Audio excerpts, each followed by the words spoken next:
Hi, ഞാൻ മോളമ്മയാണ്. ഈ sugar ബാറിൽ നിന്നും കപ്ലത്തിൻ്റെ അടുത്തോട്ട് എന്താ പോകുന്നതെന്നായിരിക്കും അല്ലേ. കപ്ലങ്ങ ഉപയോഗിച്ച് നമുക്കൊരു ഡയമണ്ട് കട്ട്സ് ഉണ്ടാക്കാമേ.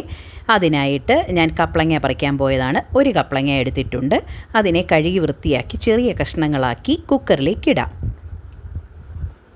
കുക്കറിലേക്ക് ആവശ്യത്തിന് വെള്ളവും ഒഴിച്ച് ആവശ്യത്തിനുള്ള ഉപ്പും എരിവിനാവശ്യമായ മുളക് പൊടിയും ഇടാം.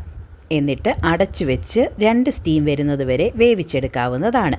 ഇത് എരിവുള്ള രീതിയിലെ ഡയമണ്ട് കട്ട്സ് ആണ്. നിങ്ങൾക്ക് എരിവുള്ളത് സ്പൈസി ഇഷ്ടപ്പെടുന്നവർക്ക് ഓക്കെയാണ്. ഒരല്പം മഞ്ഞൾപ്പൊടിയും കൂടി ഇട്ടിട്ടുണ്ട്.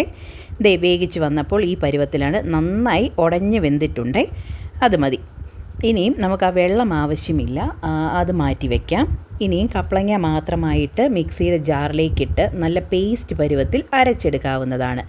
ഒരു വലിയ പാത്രത്തിലേക്ക് ഈ പേസ്റ്റിനെ മുഴുവനായിട്ടും ഇട്ട് വെക്കാം. ഒരു കോഴിമുട്ട, പിന്നെ ആവശ്യത്തിന് മുളക് പൊടി, നിങ്ങളുടെ എരിവിനനുസരിച്ച് ആഡ് ചെയ്തോണേ. എള്ള്, കറുത്ത എള്ളാണ് ഉപയോഗിച്ചിരിക്കുന്നത്. വീണ്ടും ഒരല്പം ഉപ്പിടാം. ഓൾറെഡി നമ്മൾ വേവിക്കാൻ നേരത്ത് ഉപ്പിട്ടിട്ടുണ്ട്.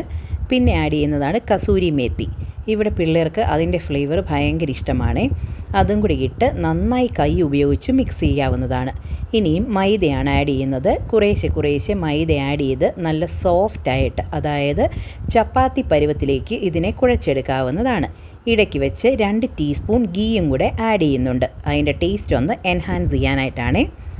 അങ്ങനെ കുറേശ്ശെ മൈദ ആഡ് ചെയ്ത് അതിനെ ഇളക്കാം. ഇടയ്ക്ക് വെച്ച് ഒരല്പം കായപ്പൊടിയും കൂടെ ഇടുന്നുണ്ട്, ഒരു ഫ്ലേവറിനാണ്. അപ്പോൾ ഇത്രയേ ഉള്ളൂ. ദേ ഈ ഒരു പരുവത്തിൽ ഇത്രയും സോഫ്റ്റായിട്ട് കുഴച്ചെടുത്തതിന് ശേഷം ബാക്കി ആ സ്പൂണിലുണ്ടായിരുന്ന നെയ്യുണ്ടല്ലോ, അതും കൂടെ തേച്ച് ഒരു 10 മിനിറ്റ് റെസ്റ്റ് ചെയ്യാനായി വയ്ക്കാം. അതിനുശേഷം കൗണ്ടർ ടോപ്പിലേക്ക് ഈ മാവിനെ ഇട്ട് ഡയമണ്ട് കട്ട്സിൻ്റെ ഷേപ്പിലേക്ക് മുറിച്ച് വറുത്ത് കോരിയെടുക്കാവുന്നതാണ്. അത്രയേ ഉള്ളൂ പരിപാടി. പിന്നെ നൈസായിട്ട് പരത്താൻ ശ്രമിക്കണേ, കാരണം അല്ലെങ്കിൽ ഇച്ചിരി ഒരു കതുകതാന്നിരിപ്പുണ്ട്.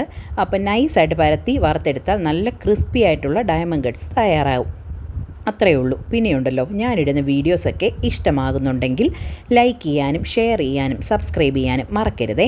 അതുപോലെ തന്നെ ഫേസ്ബുക്കിലാണെങ്കിൽ മോളമ്മ മാത്യൂസ് എന്ന എൻ്റെ പേജ് ഫോളോയും ചെയ്യണം. അത്രയേ ഉള്ളൂ. താങ്ക്